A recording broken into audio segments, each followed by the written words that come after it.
ಈಗ ನಟ ದರ್ಶನ್ ಸದ್ಯಕ್ಕೆ ಜಾಮೀನು ಸಿಗಲ್ಲ, 1 ವರ್ಷದವರೆಗೂ ಕೂಡ 1 ವರ್ಷ ಜಾಮೀನು ಅರ್ಜಿ ವಿಚಾರಣೆ ಮಾಡುವಂತಿಲ್ಲ ಅಂತ ಸುಪ್ರೀಂ ಹೇಳಲಾಗಿದೆ. 2027ರ ಮೇ 15ರ ಬಳಿಕ ಜಾಮೀನು ಅರ್ಜಿಗೆ ಸಲ್ಲಿಕೆಯನ್ನ ಮಾಡಿ ಅಂತ ಹೇಳಿರುವಂಥದ್ದು. ಒಂದು ಜೈಲು ಮ್ಯಾನ್ಯುಯಲ್ ಪ್ರಕಾರವೇ ದರ್ಶನ್ಗೆ ಸೌಲಭ್ಯಗಳನ್ನ ಕೊಡಿ ಅಂತ ಸುಪ್ರೀಂ ಸೂಚನೆಯನ್ನ ನೀಡಿದೆ. 1 ವರ್ಷದಲ್ಲಿ ವಿಚಾರಣೆ ಮುಗಿಯದಿದ್ರೆ ಜಾಮೀನಿಗೆ ಆಗ ಅರ್ಜಿ ಹಾಕಿ ಅಂತ ಸುಪ್ರೀಂ ಕೋರ್ಟ್ ಈಗ ಸೂಚನೆಯನ್ನ ನೀಡಿರುವಂಥದ್ದು. ದರ್ಶನ್ಗೆ 1 ವರ್ಷಗಳ ಕಾಲ ಜೈಲೇ ಗತಿಯಾಗಿದೆ. 1 ವರ್ಷ ಜಾಮೀನು ಅರ್ಜಿ ವಿಚಾರಣೆ ಮಾಡುವಂತಿಲ್ಲ ಅಂದಿದ್ದಾರೆ.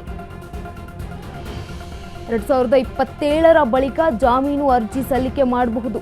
ಎಲ್ಲಾ ಸೌಲಭ್ಯಗಳನ್ನ ಜೈಲಾಧಿಕಾರಿಗಳೇ ದರ್ಶನ್ಗೆ ನೀಡಬೇಕು. ಜೈಲು ಮ್ಯಾನ್ಯುಯಲ್ ಪ್ರಕಾರ ಸೌಲಭ್ಯಗಳನ್ನ ಕೊಡಿ ಆರೋಪಿ ದರ್ಶನ್ ಅವರಿಗೆ ಅಂತ ಇದೀಗ ಸುಪ್ರೀಂ ಕೋರ್ಟ್ ಜಡ್ಜ್ ಹೇಳಿದ್ದಾರೆ.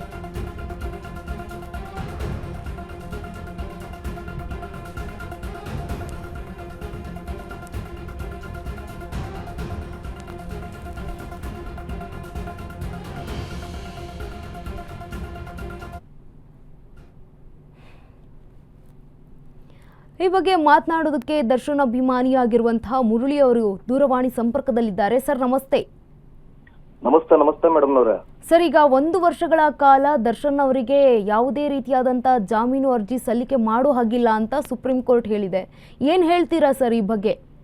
ಅಲ್ಲ, ಏನ್ ಹೇಳೋದು, ಈಗ ಕಣ್ಮುಂದೆನೆ ಕಾಣಿಸ್ತಾ ಇದೆಯಲ್ಲ. ಈಗ ತಮಿಳ್ನಾಡಿನಲ್ಲಿ TVK ಪಕ್ಷ ಅಂತ ಅಂದ್ಬಿಟ್ಟು ವಿಜಯ್ ಅವರು ಒಬ್ಬ ಲೆಜೆಂಡರಿ ಆಕ್ಟರ್ ಹೊಸ ಪಕ್ಷ ಕಟ್ಟಿ ದೊಡ್ಡ ತಲೆಗಳನ್ನೆಲ್ಲ ಒಂದೇ ಸರಿ ಮಣ್ಣಿಗೆ ಅಮುಕಿ CM ಆದ್ರು. ಸೊ ಅದೇ ರೀತಿ ಅದಕ್ಕಿಂತ ಹೆಚ್ಚಿನ ಮಟ್ಟದಲ್ಲಿ ಕರ್ನಾಟಕದಲ್ಲಿ ಫ್ಯಾನ್ಸ್ ಇರ್ತಕ್ಕಂಥದ್ದು ನಮ್ಮ ಡಿ ಬಾಸ್ ದರ್ಶನ್ ಅವ್ರಿಗೆ ಅನ್ನೋದು ಎಲ್ರಿಗೂ ಕೂಡ ಗೊತ್ತಿರ್ತಕ್ಕಂಥ ವಿಷಯನೇ. ಸೊ ಅದನ್ನ ಈಗ ಏನಾದ್ರು ದರ್ಶನ್ ರವ್ರ ಅಪ್ಪಿ ತಪ್ಪಿ ಹೊರಗಡೆಗೆ ಬಂದ್ರೆ ಮುಗಿದೋಗುತ್ತೆ ಕತೆ. ಅಪ್ಪಿ ತಪ್ಪಿ ದರ್ಶನ್ ರವ್ರ ಏನಾದ್ರು ಹೊರಗಡೆಗೆ ಬಂದ್ಬಿಟ್ರೆ ಎಲ್ಲಿ ಹೊಸ ಪಕ್ಷ ಕಟ್ಟಿ ಇದೇ ತರದಲ್ಲೇನೆ ಅಥವಾ ಪ್ರಜಾಕೀಯ ಪಕ್ಷಕ್ಕೆ ಉಪೇಂದ್ರ ಅವ್ರಿಗೆ ಏನಾದ್ರು ಸಪೋರ್ಟ್ ಮಾಡಿ ಉಪೇಂದ್ರ ಅವರು ದರ್ಶನ್ ರವರು ಎಲ್ಲಿ ಒಂದಾಗ್ಬಿಡ್ತಾರೋ ಅನ್ನೋ ಭಯ ಒಂದ್ ಕಡೆ ಇರ್ಬೋದು, ಅಥವಾ ದರ್ಶನ್ ರವರೇ ಹೊಸ ಪಕ್ಷ ಕಟ್ಟಿ ಎಲ್ಲಿ CM ಗೇಮ್ ಆಗ್ಬಿಡ್ತಾರೋ ನಮ್ಮ ಒಂದು ಕೆಲಸಗಳಿಗೆಲ್ಲ, ಅಥವಾ ನಾವು ಜನರ ತಲೆ ಮೇಲೆ ಹೊಡಿತಾ ಇದೀವಲ್ಲ, ಜನರು ಹೊಟ್ಟೆ ಮೇಲೆ ಹೊಡಿತಾ ಇದೀವಲ್ಲ, ಅದಕ್ಕೆಲ್ಲ ಒಂದೇ ಸರಿ ಮಟ್ಟ ಹಾಕ್ಬಿಡ್ತಾರೆ ಅನ್ನೋ ಭಯದಲ್ಲಿ ಏನಾದ್ರು ಈ ತರ ಮಾಡ್ತಾ ಇದ್ದಾರಂತ. ಪ್ರಪಂಚದಲ್ಲಿ ಎಲ್ಲ ಮೇಡಮ್ನವ್ರೆ ಅಪಾರ್ಥ ಮಾಡ್ಕೋಬೇಡಿ ರೇ ಅಂದಿದ್ದಕ್ಕೆ, ಪ್ರಪಂಚದಲ್ಲಿ ಎಂತೆಂತವ್ರು ಏನೇನೋ ಆಗ್ತಾ ಇದ್ದಾರೆ. ಎಂತೆಂತ ಕಳ್ಳನ ಮಕ್ಕಳು ಸುಳ್ಳನ ಮಕ್ಕಳುಗಳೆಲ್ಲನ ಆರಾಮಾಗಿ ಬೇಲ್ ತಗೊಂಡು ಹೊರಗಡೆಗೆ ಬರ್ತಾ ಇದ್ದಾರೆ. ಆರಾಮಾಗಿ ಏನಂತಾರೆ ಜಿಂದಗಿಲಿ ಜೀವನನ ಅದ್ಭುತವಾಗಿ ಎಂಜಾಯ್ ಮಾಡ್ತಾ ಇದ್ದಾರೆ. ಆದ್ರೆ ಅವಯ್ಯ ಮಾಡಿದಾರೋ ಮಾಡಿಲ್ವೋ ಅದ್ರ ಬಗ್ಗೆ ವಿಚಾರಣೆ ಕೂಡ ಗೊತ್ತಾಗ್ತಾ ಇಲ್ಲ. ಮಗಂದ್ ಹಾಕೊಂಡು ಅಲ್ಲೇ 1 ವರ್ಷ ಆಯ್ತು. 1 ವರ್ಷದಿಂದ ಒಂದು ಮರ್ಡರ್ ಕೇಸಿಗೆ ಬೇಲ್ ಇಲ್ಲ ಅಂತ ಅಂದ್ರೆ ಏನ್ ಸೆಲೆಬ್ರಿಟಿ ಅಂತ ಅನ್ಬಿಟ್ಟು ಈ ತರ ಮಾಡ್ತಾ ಇದಾರ, ಅಥವಾ ಇವ್ರನ್ನ ಏನಾದ್ರು ಮಾಡಿ ಕುಗ್ಗಿಸ್ಲೇಬೇಕು ಅಂತ ಈ ತರ ಮಾಡ್ತಾ ಇದ್ದಾರ? ಮೊನ್ನೆ ಅಷ್ಟೇ ತಾವು ಕೂಡ ನೋಡಿದ್ರಿ, ಜಾಮೀನ್ ಅರ್ಜಿಯಲ್ಲಿ ಬೆಡ್ಶೀಟ್ ಕೂಡ ಕೊಡ್ತಾ ಇಲ್ಲ, ಒಂದು ಬೆಡ್ಶೀಟ್ ಕೊಡ್ತಾ ಇಲ್ಲ, ತುಂಬಾ ಸಮಸ್ಯೆ ಆಗ್ತಾ ಇದೆ, ಚಳಿ ಆಗತ್ತೆ ಅಂತ ಎಲ್ಲ ಮಾತಾಡ್ತಾ ಇದ್ರು. ಅಂತ ಸಾವಿರಾರು ಜನಕ್ಕೆ ದಾನ ಧರ್ಮ ಮಾಡ್ತಾ ಇದ್ದಂತ ವ್ಯಕ್ತಿಗೆ ಇವತ್ತೊಂದು ಬೆಡ್ಶೀಟ್ ಕೊಡೋದಕ್ಕೆ ಯೋಗ್ಯತೆ ಇಲ್ಲ ಅಂತ ಅಂದ್ರೆ, ಇವತ್ತು ಆ ವ್ಯಕ್ತಿ ಆ ತರ ಕೋರ್ಟ್ ನಲ್ಲಿ ಬಂದು ಮಾತಾಡ್ತಾರೆ ಅಂತಂದ್ರೆ ಯಾರ್ ಕಾರಣ ಅಂತ ಅಂತೀರಿ ಹೇಳಿ, ನೀವೇ ಹೇಳಿ.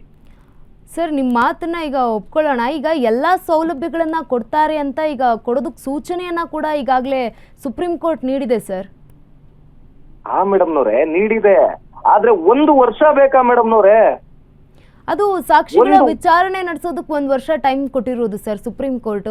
ಹಂಗಾದ್ರೆ ಬೇರೆ ಯಾವ ಕಳ್ಳನ ಮಕ್ಕಳುಗಳಿಗೂ ಕೂಡ ಇದುವರೆಗೂ 1 ವರ್ಷ 2 ವರ್ಷ 3 ವರ್ಷದ ಗಂಟ ಬೆಲೆ ಕೊಟ್ಟಿಲ್ಲ. ಈಗ ಪ್ರಮುಖ ಸಾಕ್ಷಿಗಳು ಆರೋಪಿ ಪರವಾಗಿ ಇದ್ದಾಗ ಮಾತ್ರ ಈ ರೀತಿಯಾದಂತಹ ಒಂದಷ್ಟು ಕೇಸ್ಗಳು ಬಂದಾಗ ಈ ರೀತಿಯಾದಂಥ ಸೂಚನೆ ನೀಡುತ್ತೆ. ಯಾಕಂತಂದ್ರೆ ಈಗ ನಾವು ಒಂದು ತಪ್ಪು ಮಾಡಿದೀವಿ ಅಂತಂದ್ರೆ ಆ ತಪ್ಪಿಗೆ ಪ್ರಮುಖ ಸಾಕ್ಷಿ ಈಗ ನಮ್ಮ ಕಡೆಯೇ ಬೆಟ್ಟು ಮಾಡಿ ತೋರಿಸ್ತಾ ಇದೆ ಅಂತಂದಾಗ, ಸಾಕ್ಷಿಗಳು ನಮ್ಮ ಪರವಾಗಿದೆ ಅಂತಂದ್ರೆ ನಮ್ಮ ವಿರುದ್ಧವಾಗಿದೆ ಅಂತಂದಾಗ ಅಲ್ಲಿ ಶಿಕ್ಷೆಗಳು ಕಾಮನ್ ಸರ್, ಕೊಡ್ಲೇಬೇಕು. ಅಪರಾಧಿಕ ಶಿಕ್ಷೆ ಆಗ್ಲೇಬೇಕಲ್ವಾ? ಅದು ಸುಪ್ರೀಂ ಕೋರ್ಟ್ ನೀಡಿರುವಂತದ್ದು.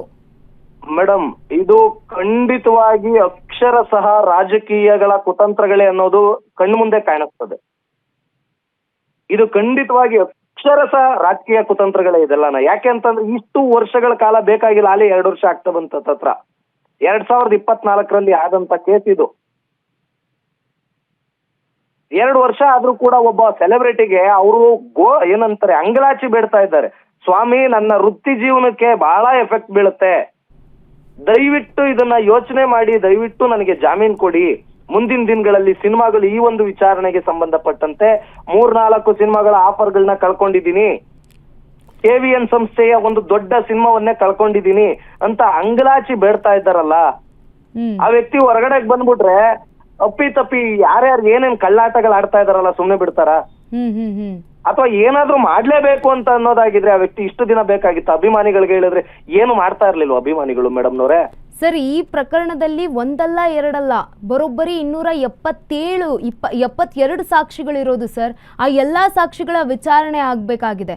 ಸೊ ಹಾಗಾಗಿ ಇಷ್ಟೊಂದು ಟೈಮ್ 2 ವರ್ಷ ಬೇಕಾ 272 ಸಾಕ್ಷಿಗಳನ್ನ ವಿಚಾರಣೆ ಮಾಡೋದಕ್ಕೆ? 2 ವರ್ಷ? ಏನ್ ಸಾಕ್ಷಿಗಳು ಇನ್ನೂ ತುಂಬಾ ದೊಡ್ಡ ದೊಡ್ಡ ಸಾಕ್ಷಿಗಳು 500-600 ಸಾಕ್ಷಿಗಳನ್ನ ನೋಡಿದ್ದೇವೆ. ನಾವು ಕೂಡ ಸುಮಾರೆಲ್ಲನ ಕೇಸ್ಗಳನ್ನ ಓದಿದ್ದೇವೆ. ನಾವು ಕಾನೂನನ್ನ ಬಹಳ ಚೆನ್ನಾಗಿ ಅರ್ಥ ಮಾಡ್ಕೊಂಡಿದ್ದೇವೆ. 272 ಸಾಕ್ಷಿಗಳನ್ನ ವಿಚಾರಣೆ ಮಾಡೋದಕ್ಕೆ ವರ್ಷಾನ್ಗಟ್ಲೆ ಬೇಕಾ? 2 ವರ್ಷಗಳು? ಸರಿ, ಇಲ್ಲಿ ಯಾರ್ದು ತಪ್ಪು, ಕೈವಾಡ ಯಾರ್ದು ಅನ್ಸುತ್ತೆ? ಓಕೆ ಸರ್, ಈಗ ತುಂಬಾ ಬೇಜಾರಾಗುತ್ತೆ ಮೇಡಮ್ ಅವರೇ. ಯಾಕೆ ಅಂತಂದ್ರೆ ಎಂತೆಂತವ್ರನ್ನು ನೋಡ್ಬಿಟ್ವಿ. ಈ ವ್ಯಕ್ತಿ ಒಬ್ಬ ವ್ಯಕ್ತಿ ಹೊರಗಡೆ ಬಂದಿದ್ದಾನೆ ಅಂದ್ರೆ, ಒಂದು ಸಿನಿಮಾ ಮಾಡಿದಾನೆ ಅಂದ್ರೆ 100,000 ಜನಕ್ಕೆ ಅನ್ನ ಹಾಕುವಂತ ವ್ಯಕ್ತಿ, 100,000 ಜನ ಹೊಟ್ಟೆ ತುಂಬಾ ಊಟ ಮಾಡ್ತಾರೆ ಈ ವ್ಯಕ್ತಿ ಹೊರಗಡೆ ಬಂದ್ರೆ. ಎಷ್ಟೋ ಸಿನಿಮಾಗಳು, ಎಷ್ಟೋ ಥಿಯೇಟರ್ಗಳು, ಈಗ ಪರವಾಗಿಲ್ಲ ಬಿಡಿ, ಆದ್ರೆ ಎಷ್ಟೋ ಥಿಯೇಟರ್ಗಳಿಗೆ ದೇವತಾ ಮನುಷ್ಯ ಇವರು. ಹೌದು.